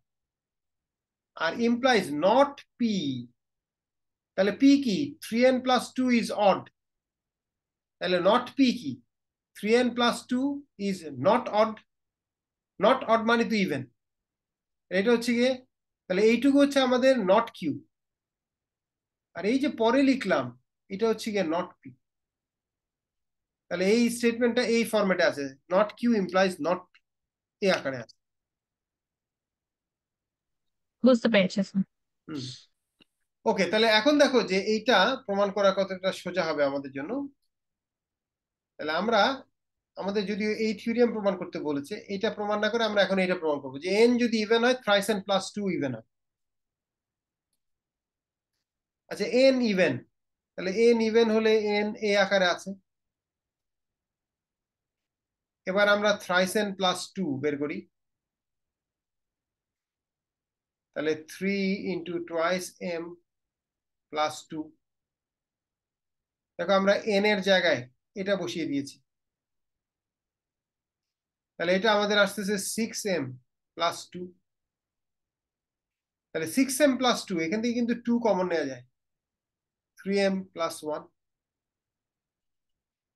তাহলে এইটা টোয়াইস জেড এই ফরম্যাটে আছে, তো কোনো কিছুর দ্বিগুণ, আর কোনো কিছুর দ্বিগুণ থাকা মানে সে তো জোড়, একমাত্র জোড় সংখ্যাই কোনো কিছুর দ্বিগুণ হয়, বেজোড় সংখ্যা তো কারো দ্বিগুণ হবে। তাহলে আলটিমেটলি কি দাঁড়ালো যে থ্রাইস এন প্লাস 2 এটা কিন্তু জোড় পাওয়া গেল, ইভেন পাওয়া গেল। আমরা যদি এন কি ইভেন ধরি, তাহলে থ্রাইস এন প্লাস 2 অবশ্যই ইভেন হবে, তার আর কোনো বিকল্প। তাহলে দেখো আমরা কিন্তু ডিরেক্ট প্রুফ করতে পারলাম না, কিন্তু ইনডিরেক্ট প্রুফটা কত সোজা। হ্যাঁ, আমি কন্ট্রা পজিটিভ বের করে দেখলাম যে হ্যাঁ, এটা তো প্রমাণ করা যাচ্ছে সহজ। ওকে, তাহলে এইটাই হচ্ছে ডিরেক্ট প্রুফ থেকে কখন ইনডিরেক্ট প্রুফে যাবা। হ্যাঁ, সেটার একটা টেকনিক যে আমরা এখানে যাব। তাহলে আমরা এটা একটু আলাপ করি যে কখন আমি ডিরেক্ট প্রুফ থেকে ইনডিরেক্ট প্রুফে চলে যাব। তো প্রবলেম থেকে যদি আগে থেকে ধরতে না পারি, তাহলে আমরা চেষ্টা করবো কি ফার্স্টে ডিরেক্টলি প্রুফ করার চেষ্টা করবো, that is straight forward directly. তারপরে ডিরেক্ট প্রুফ যদি ফেল করে যে না, আমি তো কিছুদিন আগে দেখছি যে এটা তো আর প্রমাণ করা যাচ্ছে না, তখন আমরা ইনডিরেক্ট প্রুফে যাব। ইনডিরেক্ট প্রুফও যদি ফেল করে, তাহলে অন্য টেকনিক, একটু পরে আমরা আরো 2-3টা টেকনিক দেখবো, ওগুলো তখন অ্যাপ্লাই করবো। যেমন আরেকটা উদাহরণ দেই, if n is an integer and n cube plus 5 is odd, then n is even। তার মানে আমাকে এটা প্রমাণ করতে হবে, n cube plus 5 odd imply করে n even, এটা প্রমাণ করতে হবে। দেখো খেয়াল করে, n কিউব প্লাস 5 অড হলে n ইভেন প্রমাণ করতে হবে। আমরা এটাকে প্রমাণের অংশ ধরলাম না, n is an integer. n is an integer এটা তো আর প্রমাণ মানে ধরে নিচ্ছি, এটা তো আর কোনো কাজে লাগতেছে না, পূর্ণ সংখ্যা হইতে হবে। ফ্র্যাকশনাল নাম্বার ছাড়া, মানে পূর্ণ সংখ্যা ছাড়া তো জোড় বিজোড়ের প্রশ্নই উঠে না, ফ্র্যাকশনাল নাম্বারের তো জোড় বিজোড় নাই। ওকে, তাহলে এটা আমরা প্রথমে ডিরেক্ট প্রুফ করার চেষ্টা করি। এটা হচ্ছে আমাদের পি, এটা হচ্ছে কিউ, তাহলে পি ইমপ্লাইজ কিউ, এটা প্রমাণ করতে হবে। তার মানে পি ট্রু ধরে কিউ ট্রু প্রমাণ করতে হবে। আচ্ছা, পি যদি ট্রু ধরি, তার মানে এন কিউ প্লাস 5 এটা অড। অড সংখ্যা কোন ফরম্যাটে থাকে দেখো, টোয়াইস কে প্লাস 1 এই আকারে থাকে। আমাদেরকে কি বলেছে, এইটা অড, তাহলে এইটা টোয়াইস কে প্লাস 1 এই আকারে আছে। এইখান থেকে দেখো আমাদের কি আসলো, N cube plus 5 minus 1 equal to twice K. তাহলে আলটিমেটলি কি হলো, N cube equal to twice K minus 4। সেখান থেকে আমাকে প্রমাণ করতে হবে এন ইভেন। আচ্ছা, তাহলে এন শুধু এন যদি নেই, তাহলে কি হলো, third root of twice K minus 4। এই জিনিসটা জোর নাকি বেজোর কি বলবো, কোন ক্যাটাগরিতে ফেলবো, এমন একটা বিদঘুটের সমীকরণ আসছে, third root of twice K minus. তাহলে আমি তো ডিরেক্ট প্রুফ ফেল করলো। আমি প্রথমে ধরলাম যে এন কিউব প্লাস 5 অড, সেখান থেকে আমি এন ইভেন দেখানোর চেষ্টা করলাম, কিন্তু আমি দেখাতে পারলাম না। তাহলে আমাদের করতে হবে কি, এখন আমরা যেহেতু ডিরেক্ট প্রুফ ফেল করেছে, এখন আমরা ইনডিরেক্ট প্রুফ করার চেষ্টা করি। ইনডিরেক্ট প্রুফে আমরা এটার কন্ট্রা পজিটিভ প্রমাণ করব। তাহলে এটা কন্ট্রা পজিটিভ কি, কন্ট্রা পজিটিভ হচ্ছে, তাহলে আমরা এটা পি ধরছি, এটা কিউ, তাহলে এটা পি ইমপ্লাইজ কিউ এই আকারে আছে। কন্ট্রা পজিটিভ হচ্ছে এটা। এটা যদি প্রমাণ করতে পারি তাও হবে। তাহলে এটা প্রমাণ করতে গেলে আমি আগে লিখি কি প্রমাণ করতে হবে। নট কিউ, নট কিউ মানে N even, not an is even. তাহলে এন নট ইভেন তার মানে কি এন অড, এটা হচ্ছে আমাদের নট কিউ। আচ্ছা, এন অড হলে এটা ইমপ্লাই করে নট পি, তার মানে N cube plus 5 not odd. তার মানে আমরা এটা প্রমাণ করতে হবে এন কিউব প্লাস 5 ইভেন। তাহলে এন যদি অড হয় এন কিউব প্লাস 5 ইভেন, এটা প্রমাণ করতে হবে। এটা বুঝলা? দেখো আমি একটু পজ দেই, একটু ঠান্ডা মাথায় দেখো। আমাদের যে জিনিসটা প্রমাণ করতে হবে সেটা আমরা আগে বের করে নিবো, আর নাহলে কিন্তু প্রমাণ করতে পারবা না। আগে ঠান্ডা মাথায় চিন্তা করো যে আমাদের কি ছিল, এন কিউব প্লাস 5 অড হলে এন ইভেন। এটা তো আমরা প্রমাণ করতে পারলাম না, তাহলে দুই পাশে নট করলাম, মানে কন্ট্রা পজিটিভে গেলাম। Not Q implies not P, তাহলে নট কিউ করলে এন ইভেন, এটা নট হবে। তাহলে এন ইভেন এটাকে যদি নট করি তাহলে n not even, n not even মানে এন অড। তাহলে বা পাশ হলো, ডান পাশে যাবে এইটার not, n cube plus 5 odd, এটাকে নট করলে n cube plus 5 is not odd, not odd. তাহলে নট অড মানে তো ইভেন, তাহলে এন কিউব প্লাস 5 ইভেন, এটা প্রমাণ করতে হবে। ওকে, এবার বোধহয় প্রমাণটা সোজা। দেখো এইখানে এই সমস্ত প্রমাণের প্রথম টেকনিক হচ্ছে তোমাকে কি প্রমাণ করতে হবে, এটা যদি ঠান্ডা মাথায় লিখতে পারো তাহলে কিন্তু প্রমাণ করতে পারবা, আর নাহলে কিন্তু পারবা। ওকে, তাহলে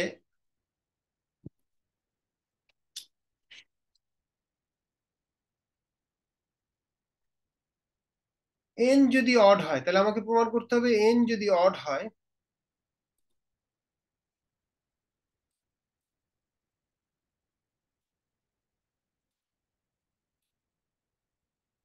এন অড হলে এটা প্রমাণ করতে হবে এন অড হলে এন কিউব প্লাস 5 ইভেন। তাহলে এন অড ধরে নাও, তার মানে এন এই ফরম্যাটে আছে টোয়াইস কে প্লাস 1 এই আকারে আছে। এবার এন কিউব প্লাস 5 বের করতে হবে। এন কিউব প্লাস 5 বেশ জটিল হবে বাট ডুয়েবল। তাহলে twice k plus 1 whole cube plus 5। আচ্ছা, twice k plus 1 whole cube, তাহলে তার মানে হচ্ছে 8 কে কিউব প্লাস 2 দ্বিগুণে 4, 4 দ্বিগুণে 8, 8 কে স্কোয়ার প্লাস 4 কে প্লাস 1। তাহলে এই হোল কিউবকে ভাঙালে এটা আসলো প্লাস 5। তাহলে এটা আমাদের অ্যাজ ইট ইজ রেখে দিই, 8 কে কিউব প্লাস 8 কে স্কোয়ার প্লাস 4 কে, আর এই 1 আর 5 মিলে দেখো 6 হয়ে গেছে, 5 আর 1 6। তাহলে দেখো প্রত্যেকটা থেকে কিন্তু 2 কমন নেওয়া যায়। তুমি যদি 2 কমন নাও, 4 কে কিউব প্লাস 4 কে square plus twice k plus 3। তাহলে এই জিনিসটা এখন আমার টোয়াইস জেড এই আকারে আছে, অর্থাৎ 2 এর মাল্টিপল আর কি। 2 এর পাশে যে অংশটা সেটাকে তুমি যদি জেড ধরো তাহলে টোয়াইস জেড এই আকারে আছে। তাহলে টোয়াইস জেড আকারে যদি থাকে তাহলে তো এটা অবশ্যই ইভেন। জোড় ছাড়া তো, হ্যাঁ, বেজোড় সংখ্যা তো এই ফরম্যাটে থাকে না, জোড় সংখ্যা শুধুমাত্র এই ফরম্যাট। তাহলে আর আবারও আরেকটা ইনডিরেক্ট প্রুফ আমরা দেখলাম, এবং কখন যখন আমরা আটকে গেলাম তখন কিন্তু আমরা ইনডিরেক্ট প্রুফ করলাম।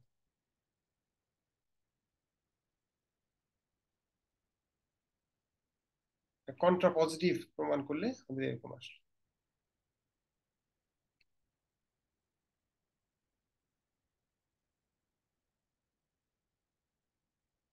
আচ্ছা, বাই কন্ডিশন আমাদের কতক্ষণ হয়েছে? 15 মিনিট আগে আমাদের শেষ হয়ে যাবে।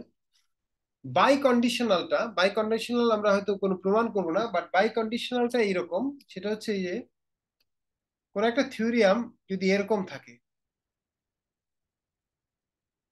তখন আমরা দুইটা প্রমাণ করতে হবে, P implies Q and Q implies P.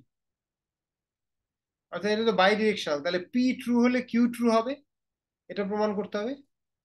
আবার কিউ ট্রু হলে পিও ট্রু হবে, এটা প্রমাণ করতে হবে। দুই দিকেই,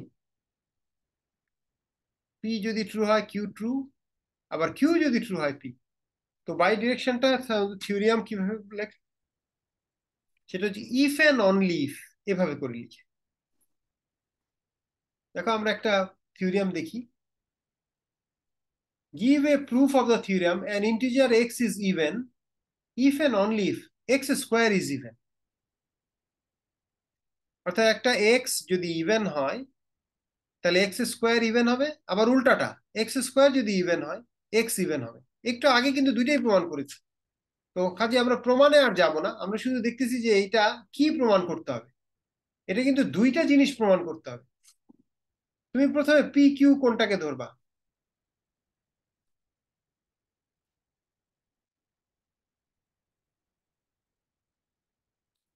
দেখো, এক্স যদি ইভেন হয় x square even, if and only if, এটা দেখে বুঝবা যে বাই ডিরেকশন।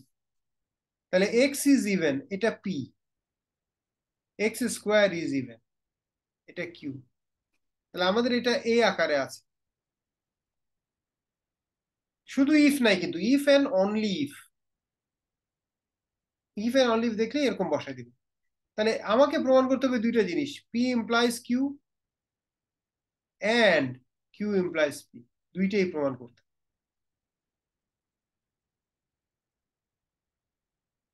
তো তার মানে পি ইমপ্লাইজ কিউ প্রমাণ করতে গেলে তুমি বলবা যে যদি এক্স ইভেন হয়, তাহলে এটার জন্য আমরা কি প্রমাণ করব? এটার জন্য আমরা এটা প্রমাণ করব, ইফ এক্স ইজ ইভেন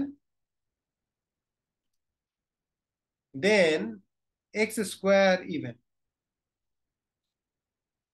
আর কিউ ইমপ্লাইজ পি, তখন আমরা প্রমাণ করবো এটা, if x square is even then x is even. অর্থাৎ এইটা সত্যি হলে এটা সত্যি। তাহলে প্রথমে আমরা দেখেছিলাম এটা সত্যি হলে এটা সত্যি, ইফ এন্ড অনলি ইফ। তাহলে দুইটা জিনিস প্রুফ করতে হবে, ইফ এন্ড অনলি ইফ হলে একটা জিনিস প্রমাণ করলে হবে না, দুইটা। একটা কি, যে যদি এক্স ইভেন হয় প্রথম অংশটা, তাহলে দ্বিতীয় অংশটা ট্রু। আবার দ্বিতীয় অংশটা সামনে নিয়ে আসতে হবে, যে এবার দ্বিতীয় অংশটা যদি ট্রু হয় তাহলে প্রথম অংশটাও ট্রু হয়। এই দুইটা জিনিস, হ্যাঁ, we have already prove this in the previous slides. একটু আগে আমরা এগুলো সব করে আসছি। সর্বশেষ, প্রুফ বাই কন্ট্রাডিকশন। তাহলে যেটা বলছিলাম যে আমাকে থিওরিয়াম ট্রু প্রমাণ করতে হয়। প্রুফ বাই কন্ট্রাডিকশনটা মানে হচ্ছে যে আমি থিওরিয়ামটা ফলস ধরে নিব। ফলস ধরে নিয়ে আমি আগাতে থাকবো আগাতে থাকবো, আগাতে আগাতে এমন একটা জায়গায় আসবো যে দেখবো যে না, ফলস ধরলে তো কন্ট্রাডিক্ট করতেছে, এটা তো আগের মতো কাজ করতেছে। তখন আমরা বলবো যে না, এটা হইতে পারে না। তাহলে given a statement P, assume it is false, তার মানে নট পি ট্রু। পি যদি ফলস হয় তাহলে এটা নেগেট করলে নট পি ট্রু, এটা ধরে নিতে হবে। তো নট পি ট্রু ধরে যদি আগাই তাহলে একটা কন্ট্রাডিকশন এক্সিস্ট করবে, এটা আমাদের দেখা। যেমন দেখো, আমাদের যদি স্টেটমেন্টে এরকম আকারে থাকে, পি ইমপ্লাইজ কিউ এ আকারে আছে, এটা ট্রু প্রমাণ করতে হবে, তাহলে আমরা ধরে নিব এটা ফলস।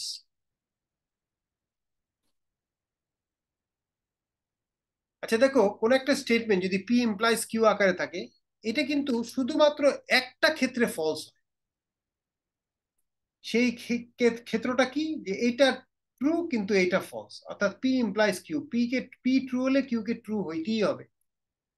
এটা ফলস হবে কখন, যে পি ঘটছে কিন্তু কিউ ঘটে নাই, তাহলে কিন্তু সমস্যা। তাহলে এইটা ধরে তুমি আগাবা যে পি ট্রু কিউ ফলস, ধরে আগাতে আগাতে দেখবা যে একটা কন্ট্রাডিকশন তৈরি হচ্ছে। আমরা একটা সুন্দর প্রমাণ করি, ভেরি ইম্পর্টেন্ট একটা থিওরিয়াম তোমাদের মিড টার্মের জন্য, মোস্ট ইম্পর্টেন্ট। দেয়ার আর ইনফাইনাইটলি মেনি প্রাইম নাম্বারস। অর্থাৎ প্রাইম নাম্বারের শেষ নাই। এটা কিভাবে প্রমাণ করা যায় সেটা আমরা দেখব। যেমন প্রাইম নাম্বার কোনটা? 3, তারপরে 5, তারপরে 13, দেন 29, এরা সবাই প্রাইম নাম্বার। এভাবে যাচ্ছে, যেতে যেতে যেতে যেতে মানুষ মনে করতে পারে যে না, একটা সময় বুঝি শেষ হয়ে যাবে। আসলে শেষ হয় না। এটাই কিভাবে প্রমাণ করবা? প্রমাণ করতে গিয়ে তুমি প্রথমে কি অ্যাজিউম করবা? তুমি ধরে নিলা যে না, প্রাইম নাম্বার ইনফাইনাইট না, এটা ফাইনাইট, একটা সময় শেষ হয়ে যায়। ধরে নিয়ে দেখবা যে এমন একটা সিচুয়েশন তৈরি হচ্ছে যেটা কন্ট্রাডিক্ট করতেছে। সেটা কি? যেমন দেখো, 2, 3, 5 এরা প্রাইম। এদেরকে গুণ করো, গুণ করে 1 যোগ করো, তাহলে 3 × 6, 5 × 6 30, 30 যোগ 1, এটা কিন্তু আবার একটা প্রাইম নাম্বার হচ্ছে। আচ্ছা, আমরা এটা এভাবে প্রমাণ করব। তাহলে আমাদেরকে প্রমাণ করতে বলেছে যে প্রাইম নাম্বারের শেষ নাই, অর্থাৎ একটা পর্যায়ে গিয়ে নাম্বার এরকম হবে যে সেটা কোনো না কিছু দিয়ে ভাগ যাবে। প্রাইম নাম্বারের ডেফিনেশনটা একটু মনে করার চেষ্টা করো। প্রাইম নাম্বার হচ্ছে সেই সমস্ত নাম্বার যেটা শুধুমাত্র 1 দিয়ে ভাগ যায় আর নিজেকে দিয়ে ভাগ যায়, অন্য কোনো কিছু দিয়ে ভাগ যেতে পারবে না। আচ্ছা, আমরা ধরে নিলাম যে প্রাইম নাম্বার একটা সময়ে শেষ হয়ে গেছে, এরপরে আর প্রাইম নাম্বার নাই। তাহলে which one is the last prime number? ধরা যাক PM, এটা হচ্ছে লাস্ট, এর পরে আর কোনো প্রাইম নাম্বার নেই। কিন্তু এর আগে অনেকগুলো প্রাইম নাম্বার আছে। আচ্ছা, এর আগে যত প্রাইম নাম্বার আছে সবগুলো নিয়ে নাও, P1, P2, P3, P4, একটাও বাদ দিব না, সবগুলো প্রাইম নাম্বার নিবা।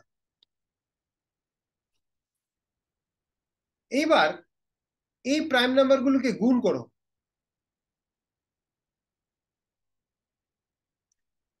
গুণ করলে একটা সংখ্যা পাবা, ওটার সাথে 1 যোগ করো। তাহলে আমি ধরে কি করলাম? ধরে নিয়েছি যে প্রাইম নাম্বার একটা পর্যায়ে শেষ হয়ে গেছে, PM হচ্ছে লাস্ট প্রাইম নাম্বার, এরপরে আর কোনো প্রাইম নাম্বারই নাই।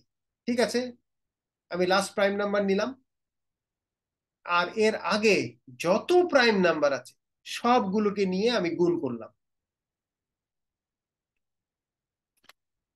গুণ করে গুণফলের সাথে 1 যোগ করলাম।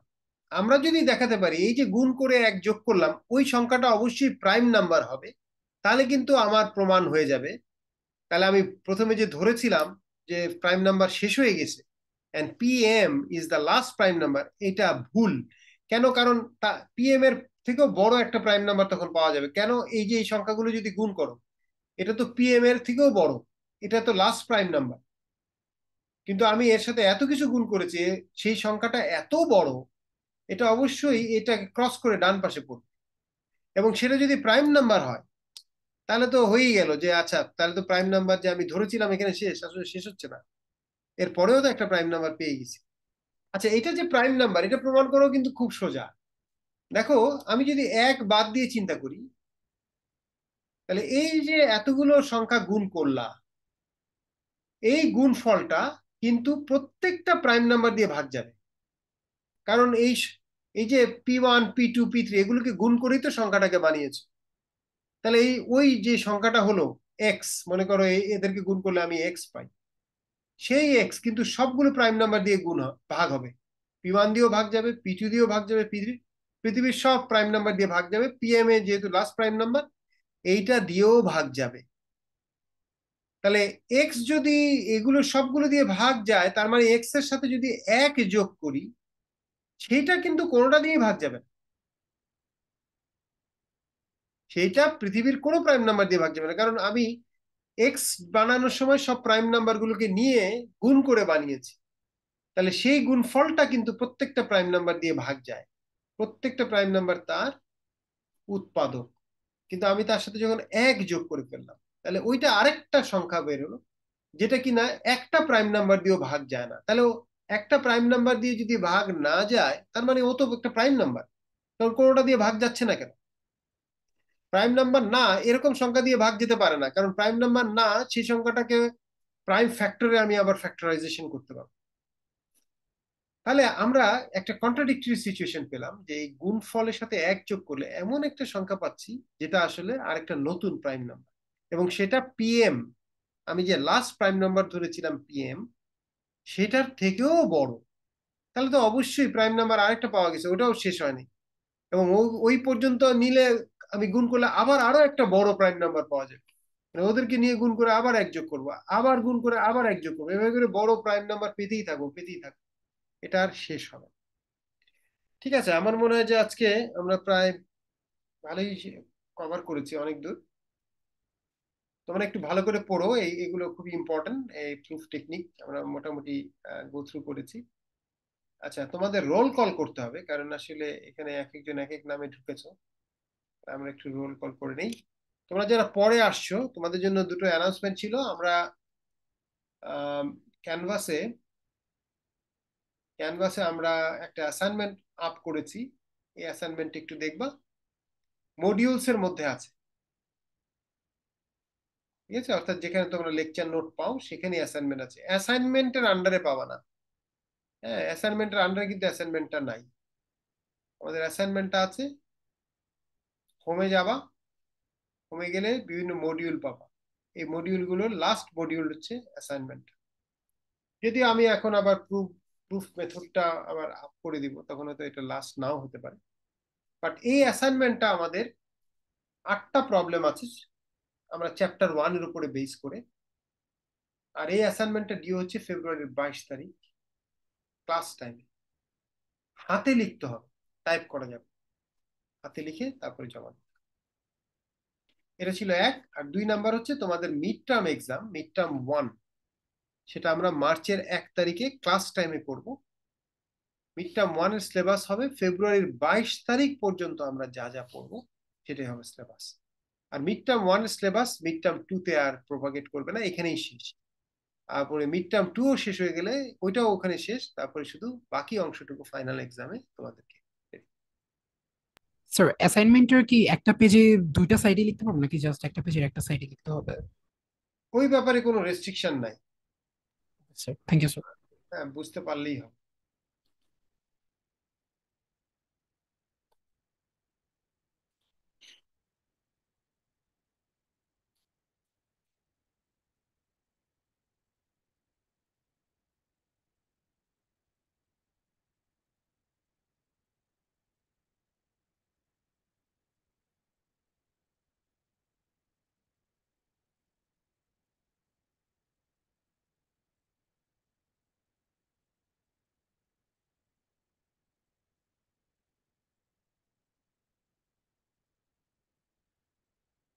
ওকে, আমি রোল কল করছি। Rifat,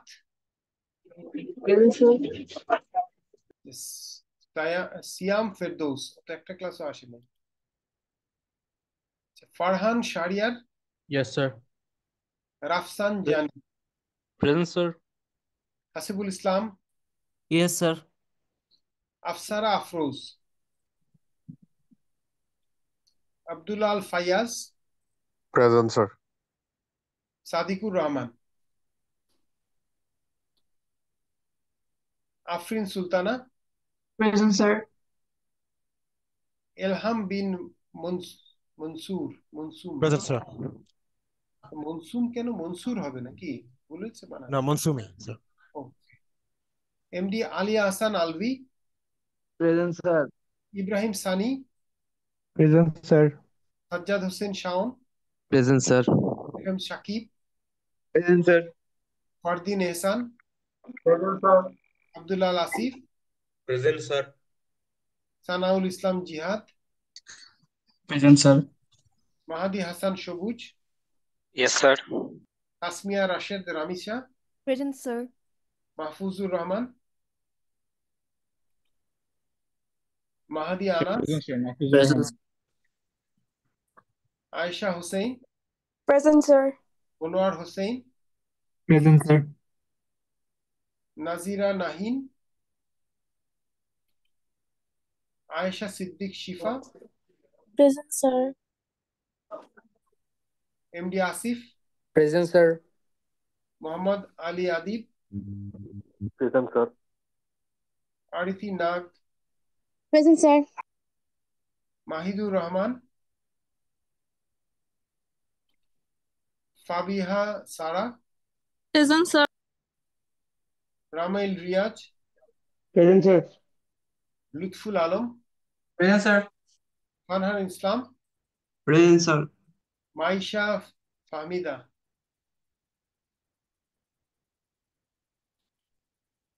Moumita Basak, present sir. Misba Ibne Bashar, Present, sir.